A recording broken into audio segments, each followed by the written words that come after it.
ഗായിക അമൃത സുരേഷ് ആശുപത്രിയിലാണ് എന്നുള്ള റിപ്പോർട്ടാണ് ഇപ്പോൾ പുറത്തു വന്നിരിക്കുന്നത്.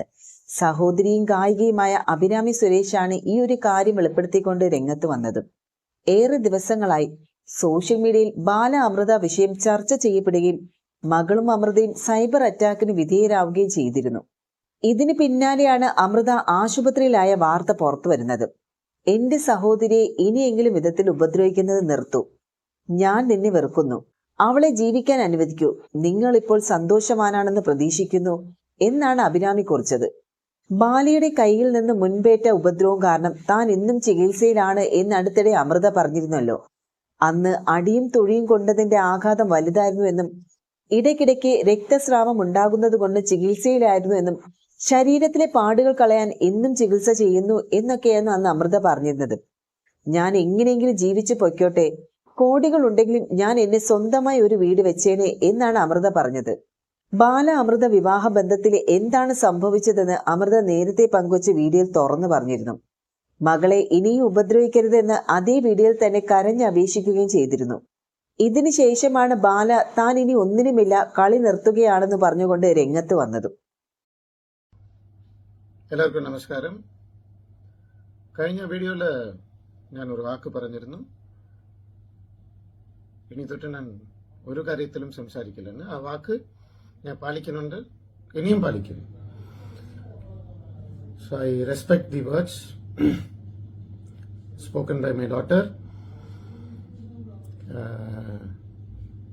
100% ഐ റെസ്പെക്ട്. ബട്ട് എന്ത് പറഞ്ഞാലും എന്റെ ചോര തന്നെയാണ്. സോ അതിനെക്കുറിച്ച് തർക്കിക്കാനോ അതിനെക്കുറിച്ച് 4 പേര് സംസാരിക്കാനോ നിൽക്കരുത്. എന്റെ ചോര, മൈ ഡോട്ടർ. ഞാൻ മാറി നിൽക്കുന്ന പറഞ്ഞത്. ഞാൻ മാറി നിൽക്കുന്ന സമയത്ത് എല്ലാവരും വന്ന് അഭിപ്രായം പറയുന്നത് വി ഹാവ് ടു റെസ്പെക്ട്. അന്ത വീഡിയോയിൽ എന്താ പറഞ്ഞിരിക്കുന്നത്? Yes, I fought four 10 years. 10 വർഷം ഞാൻ ഫൈറ്റ് ചെയ്തു. ഞാൻ സ്നേഹിക്കുന്ന, ആത്മാർത്ഥമായിട്ട് സ്നേഹിക്കുന്ന ഒരു കാര്യത്തിന് വേണ്ടി എല്ലാ മാർഗവും നോക്കിയതാ. എന്നെ കൊണ്ട് ചെയ്യാൻ പറ്റുന്ന എല്ലാ മാർഗവും ഞാൻ നോക്കിയതാ. സോഷ്യൽ മീഡിയ മാത്രമല്ല, because I love truly. But ഒരു സിറ്റുവേഷനിൽ അവർ തന്നെ അത് ഹർട്ടാവുന്നുണ്ടെന്ന് പറയുമ്പോൾ we have to respect the words. പറഞ്ഞ വാക്ക് വാക്കായിരിക്കും.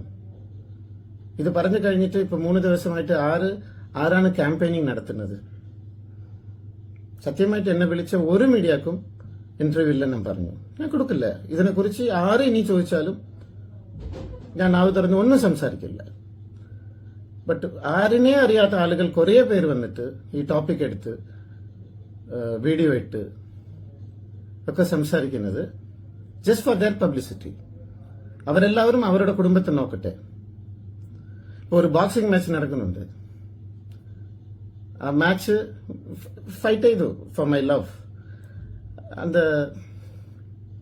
ഞാൻ കളി നിർത്തി. I stopped. ഞാൻ എന്റെ ഗ്ലൗസ് ഊരി കൊടുത്ത് ഞാൻ ഇറങ്ങിപ്പോയി. പോയ ശേഷം അറേനയിൽ വന്നിട്ട് ഞാൻ ഇത് ചെയ്യും അത് ചെയ്യുന്നു പറഞ്ഞാൽ എന്താ? ഞാൻ പോയി. Already I am gone. Don't worry. എല്ലാം നന്മയ്ക്ക്. ഞാൻ മടങ്ങുവാണ്. എല്ലാം നന്മയ്ക്ക്. Please respect my daughter's words. ഞാനേ നിർത്തി. കുറച്ച് ചെറിയ ആളുകളൊക്കെ കയറി വന്ന് കുറേ വീഡിയോസ് അവരുടെ എക്സ്പീരിയൻസിനൊക്കെ പറയുന്നുണ്ട്. അതും കൂടെ പാപ്പ ഹർട്ടാവില്ലേ? അവർക്ക് ഹർട്ടാവില്ലേ? എന്നെ വിട്ടേക്ക്. I M keeping up my words. എന്റെ വാക്ക് ഞാൻ പാലിക്കുന്നുണ്ട്. നിങ്ങളും പാലിക്കുന്നത് ന്യായമല്ലേ? ഒന്ന് ചിന്തിച്ചു നോക്കുക. നിർത്തുക. ഞാൻ പറയുന്നതിൽ അർത്ഥമുണ്ട്. നിർത്തുക. ഞാൻ മടങ്ങിത്തരാം. Thank you all. സത്യങ്ങൾക്ക് മേലെ സത്യങ്ങൾ പുറത്തു വരാൻ തുടങ്ങിയപ്പോൾ, അതും ദൃക്സാക്ഷികളും തെളിവുകൾ നേരിട്ട് കണ്ടവരുമൊക്കെ വലിപ്പോ ചെറുപ്പമില്ലാതെ സത്യത്തിന് വേണ്ടിയും എന്റെ കുടുംബത്തിന് വേണ്ടി ആദ്യമായി സംസാരിക്കാൻ തുടങ്ങിയപ്പോൾ, സ്വന്തം മുഖംമൂടിയെ സംരക്ഷിക്കാൻ പുതിയ കള്ളത്തരങ്ങളിലേക്ക് വ്യതിചലിച്ചു വിടാനുള്ള ശ്രമവും ദയവ് ചെയ്ത് അവസാനിപ്പിക്കുക. അതിനെ ചുക്കാൻ പിടിച്ചുകൊണ്ട് ഓരോ പാവം ബ്ലോഗർമാരും സത്യങ്ങൾ അറിയാതെ മാനിപ്പുലേറ്റഡ് ആകുമ്പോൾ മഞ്ഞപ്പത്രങ്ങൾ ഞങ്ങളെ വീണ്ടും വേട്ടയാടാൻ തുടങ്ങുമ്പോൾ സത്യങ്ങളെ മറപ്പിക്കാനുള്ള ശ്രമങ്ങൾ വീണ്ടും വിജയിക്കുകയാണ്. എനിക്ക് ആരെയും വേട്ടയാടാൻ ആഗ്രഹമില്ല. ഞാനിത് മുൻപും പിൻപും ചെയ്തിട്ടുമില്ല.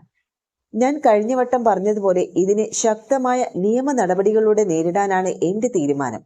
അതിനിടയിൽ കൂടുതൽ കണ്ണിൽ പൊടിയിടലും എന്റെ PR വർക്കും ഒന്നും പറഞ്ഞുള്ള പ്രസ്താവനകൾ ദയവ് ചെയ്ത് പറഞ്ഞു പരത്താതിരിക്കുക. ഞാൻ വ്യക്തമായി പറയുന്നു, ഞാനൊരു PR വർക്കും ചെയ്തിട്ടില്ല, ഇനി ചെയ്യുകയുമില്ല. അതിനുവേണ്ടി ചിലവാക്കാനുള്ള കോടികളും ലക്ഷങ്ങളൊന്നും എന്റെ കയ്യിലില്ല. ഞാനിപ്പോൾ മിണ്ടാതെയായി. ഞാൻ എന്തോ കളി അവസാനിപ്പിച്ചു എന്ന് പറയുമ്പോൾ ഇത്രയും കാലം താൻ ഏകപക്ഷമായ ഒരു ഗുസ്തിയിൽ ഏർപ്പെട്ടിരുന്നു എന്ന് സ്വമേധയാൽ അംഗീകരിക്കുകയുമാണ് ചെയ്തത്. എന്നാൽ ഞാൻ ആകെ പ്രതികരിച്ചത് ഒരിക്കൽ മാത്രമാണ്. അതിനെ PR എന്നൊക്കെ പറഞ്ഞ് ദയവ് ചെയ്ത ആളുകളെ തെറ്റിദ്ധരിപ്പിക്കാൻ നോക്കണ്ട. വിലക്ക് വാങ്ങാൻ എന്നും എല്ലാവരെയും പറ്റില്ല. നിങ്ങളുടെ മനസ്സിൽ സത്യമെന്ന് ബോധ്യപ്പെട്ട ഒരു കാര്യത്തെ അടിസ്ഥാനരഹിതമായ രീതികളിൽ തിരഞ്ഞു ചിന്തിക്കാനുള്ള ഒരു ഇടം കൊടുക്കാതിരിക്കുക എന്നായിരുന്നു അമൃത സുരേഷ് തന്റെ Facebook പോസ്റ്റിലൂടെ അറിയിച്ചിരുന്നത്.